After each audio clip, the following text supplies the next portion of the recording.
Cadre के बारे में ब्रीफ करूं। मैं 34 RR कुलगांव पुलिस और CRPF के सभी जवानों को मुबारकबाद देना चाहूँगा, जिन्होंने इस ऑपरेशन में न केवल हिस्सा लिया बल्कि इस ऑपरेशन को बहुत ही कुशलतापूर्वक अंजाम दिया। पिछले 2 महीने से भारतीय सेना और जम्मू एंड कश्मीर मिलकर हिज़्बुल मुजाहिदीन के एक टेररिस्ट ग्रुप के पीछे लगे हुए थे, जो कि शोपियां और कुलगांव के इंटर डिस्ट्रिक्ट बाउंड्री पे सक्रिय था। हमें एक बड़ी सफलता तब हासिल हुई जब कल रात यानी 18 दिसंबर को ये खबर मिली कि ये हिज़्बुल मुजाहिदीन का ग्रुप काडर के रिहायशी इलाके में मौजूद है। भारतीय सेना, जम्मू एंड कश्मीर पुलिस और CRPF ने मिलकर एक जॉइंट प्लानिंग बनाई और ऑपरेशन को लॉन्च किया। हमारे सैनिकों ने बहुत ही होशियारी और तेज़ी से सरप्राइज़ हासिल करते हुए काडर विलेज पर तकरीबन 0330 आवर्स यानी आज सुबह कॉर्डन ले कर दिया और उसके तकरीबन 20 मिनट बाद 0350 आवर्स पर जब हमारे सैनिक उसे सर्च के लिए तैयार कर रहे थे, उस समय टेररिस्ट ने अंधाधुंध मल्टीपल लोकेशन से फायर शुरू कर दिया, जिस फायर का जवाब हमारे सैनिकों ने फायर से दिया और उन्हें कंप्लीटली पिन डाउन करके रखा और भाग जाने की उनकी कोशिश को विफल कर दिया। इसके बाद आम जनता की सेफ्टी को महत्व देते हुए उन्हें सुरक्षापूर्वक एक सुरक्षित स्थान पर इवैक्यूएट किया गया और उसके बाद बहुत ही सहनशीलता और करेज का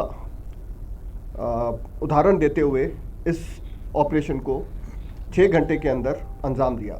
इस ऑपरेशन में 5 हिज़्बुल मुजाहिदीन के टॉप टेररिस्ट मारे गए और ये 5 टेररिस्ट काफ़ी लंबे समय से सक्रिय थे और multiple criminal as well as terrorist activities में शामिल रहे थे।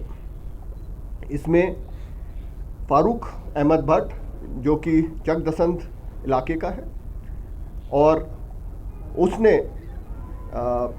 2015 में तंजीम ज्वाइन की थी और उसके बाद 2016 से ना केवल साउथ कश्मीर में बल्कि पूरे कश्मीर वैली में इसने रेडिकलाइजेशन को बढ़ावा दिया और साउथ कश्मीर में टेररिज्म को रिवाइव करने में एक अहम भूमिका निभाई।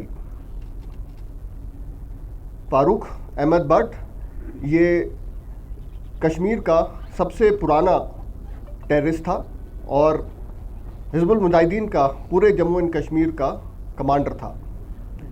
इन 5 टेररिस्ट के मारे जाने से न केवल हिज़्बुल मुजाहिदीन का शोपियां और कुलगांव से खात्मा हुआ है, बल्कि पूरे टेररिज्म को कश्मीर में एक धक्का लगा है, जिससे टेररिज्म को कश्मीर से मिटाने में तेज़ी आएगी। इस ऑपरेशन के दौरान हमारे 2 सैनिकों को गोली लगी और वो घायल हुए। उन्हें फ़िलहाल 92 BH में उनका इलाज चल रहा है और बहुत जल्द वो वहाँ से अपना इलाज पूरा करके स्वस्थ बाहर आएंगे। इस ऑपरेशन की सफलता का श्रेय मैं कुलगांव की जनता को देना चाहूँगा, जिन्होंने न केवल हमें इस ऑपरेशन की बहुत ही अहमियत वाली खबर दी, बल्कि पूरे ऑपरेशन के दौरान हमें अपना भरपूर सहयोग भी प्रदान किया। ये ऑपरेशन कश्मीर में स्थित सभी सिक्योरिटी फोर्सेस की सिनर्जी का प्रतीक है और भारतीय सेना की कश्मीर में शांति स्थापित करने की प्रतिबद्धता को दर्शाता है। आज जो है वो काडर विलेज, जो कि पुलिस स्टेशन बीबाग के अंदर आता है, ज़िला कुलगाम में है, वहाँ एनकाउंटर हुआ। उस एनकाउंटर में 5 HM के जो टेररिस्ट थे वो मारे गए। ये जो टेररिस्ट थे ये 5 के 5, जिनका जो नाम है फारूक अहमद भट्ट, मुश्ताक अहमद यतू, इरफान याकूब, आदिल हजाम और यासिर जावेद जो है, ये पांचों के पांचों जो टेररिस्ट थे ज़िला कुलगाम के रिहायशी पजीर थे, वहाँ के रहने वाले थे। इनमें फारूक अहमद भट्ट जो है वो 2015 से जो है उस एक्टिव था। 2015 में उसने टेररिस्ट रैंक्स ज्वाइन की। इसी तरह से मुश्ताक अहमद यतू जो है वो 2020 से जो है वो दहशतगर्द कार्रवाइयों में शामिल था और उसने भी HM काडर जो है वो 2020 में ज्वाइन किया।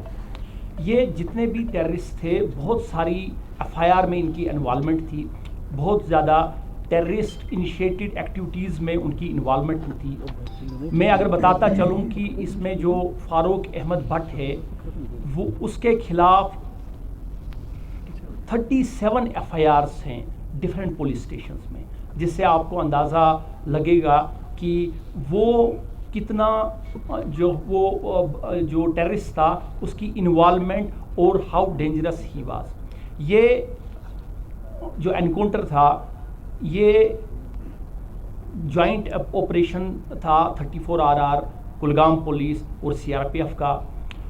इनकी एक्टिविटीज़ जो थी कई महीनों से, जिस तरह से ब्रिगेडियर साहब ने कहा कि कुलगाम और शुपियां के इलाके में थी, और सिक्योरिटी फोर्सेस जो है वो पिछले कई हफ्तों से इस एरिया पे नज़र रखे हुए थे। और कल शाम को जो है वो एक जो है वो कामयाबी मिली, जिसके तहत एक जॉइंट ऑपरेशन लॉन्च किया गया। और जॉइंट ऑपरेशन के तहत जो है वो 5 जो है ये दहशतगर्द जो थे वो काडर जो है वो विलेज में जो है वो उनका जो मूवमेंट था वहाँ पे कार्डन एंड सर्च हुआ, और उसके बाद जो है वो एनकाउंटर जो है वहाँ स्टार्ट हो गया। ये एनकाउंटर जो है 5 से 6 घंटे में जो है वो का शामिल था, और ये 5 घंटों में 5 के 5 जो है वो HM के जो टेररिस्ट थे वो मारे गए। उसमें 2 जवान जो है वो हमारे जो है वो ज़ख्मी हुए, उनको बेस हॉस्पिटल श्रीनगर में शिफ्ट किया गया, जहां उनकी जो है वो कंडीशन जो है दैट इज़ वेरी स्टेबल। तो उसके बाद जो है वो यह ऑपरेशन जो है वो कंक्लूड हुआ। जिस तरह से मैंने पहले भी आपको बताया था कि ऑपरेशन के कंक्लूड होने के बाद हम आपको डिटेल दे देंगे। Thank you sir. के हवाले से कुछ कैश भी बरामद हुआ सर? देखिए, इस एनकाउंटर के कंक्लूड होने के बाद आर्म्स एंड एम्यूनिशन और उनके तहत बड़े इम्पॉर्टेंट डॉक्यूमेंट्स के साथ कैश भी जो है वो बरामद हुआ, which is the part of the FIR से आपको डिटेल में मिलेगी। मैं आपको बताता चलूँ कि ये जो है ये सारे के सारे कुलगाम डिस्ट्रिक्ट के थे, और बहुत सारी क्रिमिनल और टेररिस्ट एक्टिविटीज़ में जो है वो शामिल थे। मैं एक बार फिर रिट्रेट करूं कि फारूक अहमद भट्ट के खिलाफ जो है 37 FIR थे, जिसमें क्रिमिनल एक्टिविटीज़ में जो है, जिसमें एक पर्चा जो था 376 RPC यानी रेप केस है, वो भी इसके खिलाफ जो है वो दर्ज था कुलगाम ज़िला में। देखिए, कश्मीर जो है ये बात कहना बड़ा जो है वो it will be too early to say this thing. तो हमारी जो कार्रवाइयाँ हैं वो एंटी टेररिस्ट कार्रवाइयाँ जारी रहेंगी, और जो है वो अब हम आगे चल के देखेंगे कि वो सिनेरियो क्या रहेगा। We don't say that Mujahideen is probably out now, but it was certainly a setback. They'll take a lot of time to come back into where they were and to cause any damage to the security of the region, especially the South Kashmir. However, Hizbul Mujahideen is not the only terror group which is operating here. We'll have to continue our anti-terror activities against the other terror groups which are operating, and we are quite confident that in times to come we'll be able to achieve the zero terror what our government has laid down for us in Kashmir. यहाँ पर इंशाल्लाह दोबारा से अमन और चैन होगा, और बहुत जल्द स्थिति बदलेगी। देखिए, these are not new terrorist. जैसे हमने बताया कि they are old terrorist. 7-8 years old terrorist, है ना। ये जो रिक्रूटमेंट है, बाकी चीज़ें हैं, वो कम हो गई है। आपको पता है कि एंटी टेररिस्ट जो एक्टिविटीज़ है, हमारा फोकस है, वो ज़्यादा बढ़ गया है। साउथ कश्मीर जो हम 2 साल पहले 4 साल पहले देखते थे, जो सिचुएशन यहाँ पे थी वो आज नहीं है। तो टाइम जो है वो आहिस्ता आहिस्ता से जो आज बहुत तेज़ी से जो है वो हालात जो है वो तब्दील हुए हैं। और जिस तरह से आपने बताया कि पिछले कुछ महीनों में बहुत ज़्यादा एंटी टेररिस्ट ऑपरेशंस हुए हैं साउथ कश्मीर में। चीनी गांव में हुआ, मडर गांव में हुआ, अडी गांव में हुआ, और ये वन ऑफ द बिग जो है वो एंटी टेररिस्ट ऑपरेशन है। तो obviously this is an setback to this terrorist organisation and our efforts जो है वो कंटिन्यू।